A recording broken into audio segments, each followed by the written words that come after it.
एक घंटे का रक्षा मंत्री जी का लंबा भाषण था कि सारी बातें कर ली, लेकिन एक बात छूट गई। 22 अप्रैल 2025 को 26 देशवासियों को अपने परिवार के सदस्यों के सामने खुलेआम मारा गया, तो ये हमला कैसे हुआ, क्यों हुआ? सिक्योरिटी क्यों नहीं थी वहां पे एक सैनिक क्यों नहीं दिखा? ये लोग वहां पे इस सरकार के भरोसे गए और इस सरकार ने उन्हें भगवान भरोसे छोड़ दिया। लोकसभा में पहलगाम हमले और ऑपरेशन सिंदूर पर चर्चा के दौरान कांग्रेस सांसद प्रियंका गांधी वाड्रा ने केंद्र की मोदी सरकार पर तीखे हमले किए। प्रियंका गांधी ने कहा कि रक्षा मंत्री कल 1 घंटे तक बोले थे। इस दौरान उन्होंने आतंकवाद, देश की रक्षा और इतिहास का पाठ भी पढ़ाया, लेकिन एक बात उनसे छूट गई। यह हमला कैसे हुआ? बैसरन घाटी पहलगाम में एक भी सुरक्षाकर्मी क्यों मौजूद नहीं था? क्या नागरिकों की सुरक्षा प्रधानमंत्री, गृह मंत्री और रक्षा मंत्री की जिम्मेदारी नहीं है?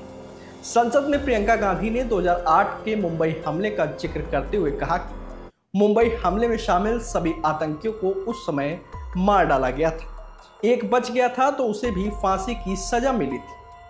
मुंबई हमले की जिम्मेदारी लेते हुए उस समय महाराष्ट्र के मुख्यमंत्री और देश के गृह मंत्री ने इस्तीफा दिया था, क्योंकि देश और जनता के प्रति हमारी जवाबदेही थी। लेकिन इस देश और जनता के प्रति मौजूदा सरकार की कोई जिम्मेदारी नहीं है क्या?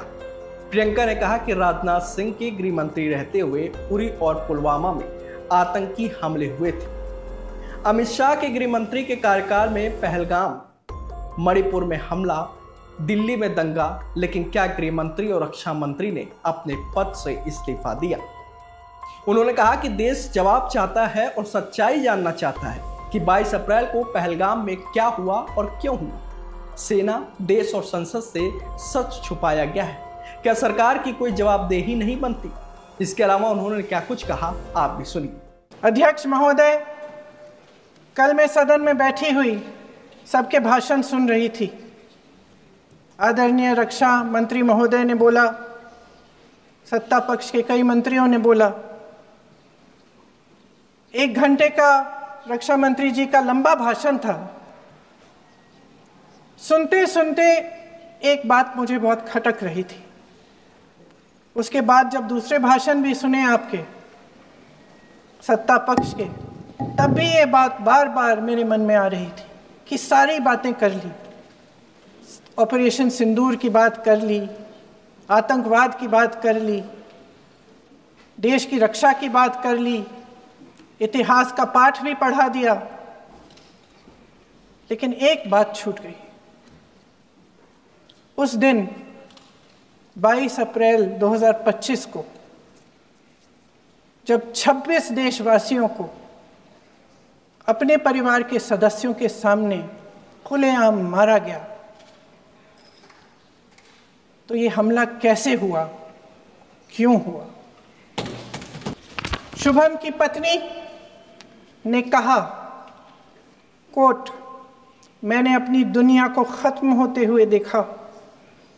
अपनी आंखों के सामने एक सिक्योरिटी गार्ड नहीं था।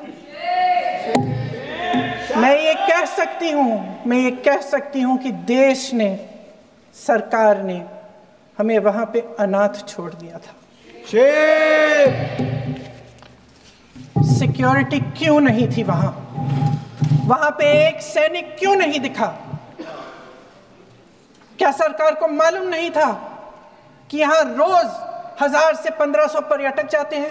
क्या सरकार को मालूम नहीं था कि यहाँ के को पहुंचने के लिए जंगल के रास्ते से जाना पड़ता है? अगर कुछ हो जाएगा तो लोग वहां से निकल नहीं पाएंगे। ये लोग वहां पे इस सरकार के भरोसे गए और इस सरकार ने उन्हें भगवान भरोसे छोड़ दिया। मैं पूछना चाहती हूँ, ये किसकी जिम्मेदारी थी? इस देश के नागरिकों की सुरक्षा की जिम्मेदारी किसकी है? क्या इस देश के प्रधानमंत्री की नहीं है? क्या इस देश के गृह मंत्री की नहीं है? क्या इस देश के रक्षा मंत्री की नहीं है? क्या एनएसए की नहीं है? और ये जो एजेंसियां हैं, इनकी जिम्मेदारी कौन लेगा? क्या आईबी चीफ ने अपना इस्तीफा दिया? क्या किसी ने इस्तीफा दिया? गृह मंत्री जी के कार्य क्षेत्र में आता है इंटेलिजेंस ब्यूरो। क्या गृह मंत्री जी ने इस्तीफा दिया? इस्तीफा छोड़िए, जिम्मेदारी ली।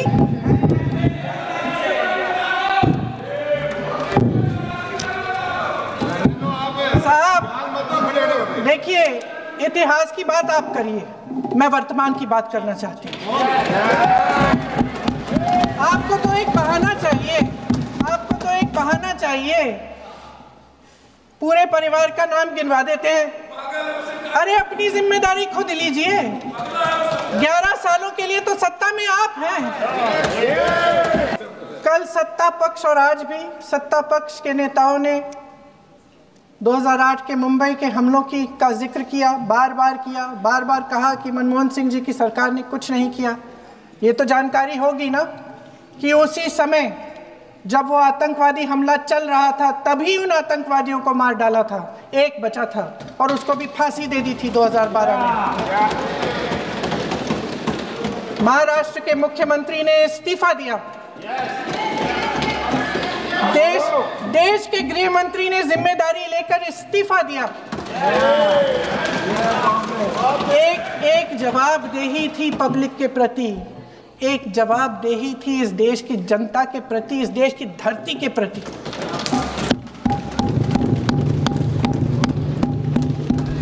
राजनाथ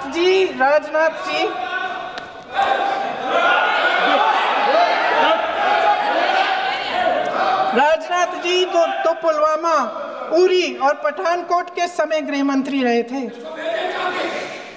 आज वे रक्षा मंत्री हैं और हमारे गृह मंत्री महोदय श्री अमित शाह जी के नाक के नीचे पूरा मणिपुर जल गया, दिल्ली में दंगे हुए, पहलगाम में हमला हुआ और आज भी वे उसी पद पर बैठे हैं। क्यों?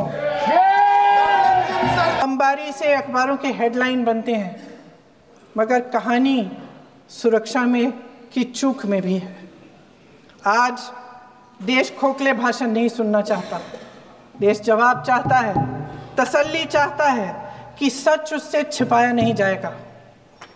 देश जानना चाहता है कि उस दिन अप्रैल 22, 2025 को क्या हुआ और क्यों हुआ। आप तो खुद अपनी पीठ थपथपाने में लगे रहते हैं।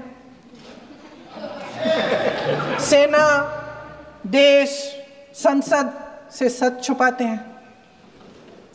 ऑपरेशन सिंदूर जब शुरू हुआ, हम सब ने समर्थन किया, सब एकजुट होकर खड़े हो गए इस देश के लिए। दोबारा होगा, दोबारा खड़े हो जाएंगे। अगर हमारे देश पे हमला होता है तो यहाँ इस सदन में किसी भी पार्टी का हो, कोई भी हो, सब आपका समर्थन करेंगे। और हमें अपनी सेना पर गर्व है कि उन्होंने इस बार भी दृढ़ता से लड़ाई लड़ी, धैर्य से लड़ाई लड़ी, वीरता से लड़ाई लड़ी। लेकिन इस ऑपरेशन का सिंदूर का क्रेडिट, उसका श्रेय तो हमारे प्रधानमंत्री जी चाहते हैं। सही भी है, ठीक है, सही है, श्रेय ले। ओलंपिक्स में हमारा मेडल आता है, उसका भी श्रेय लेते हैं। लेकिन सिर्फ श्रेय लेने से नहीं होता नेतृत्व, जिम्मेदारी भी लेनी पड़ती है।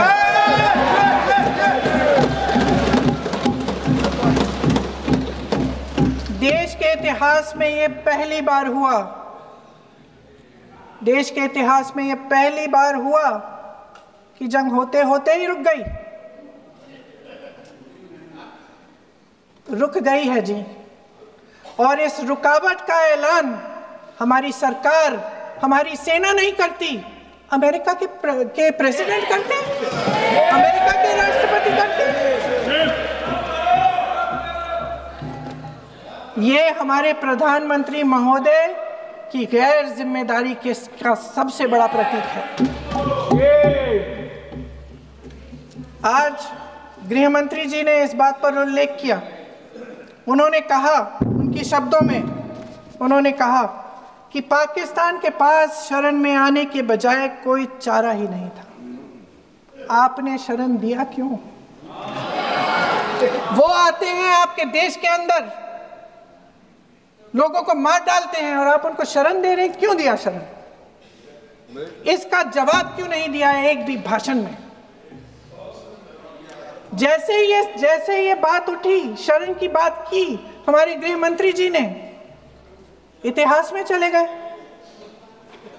नेहरू ने क्या किया, इंदिरा गांधी ने क्या किया, यहां तक कि मेरी मां के आंसुओं तक चले गए।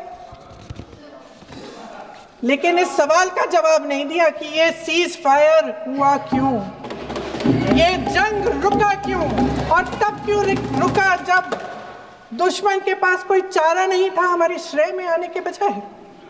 क्यों रुका ये जंग? इसका जवाब नहीं दिया। धन्यवाद। आप देंगे?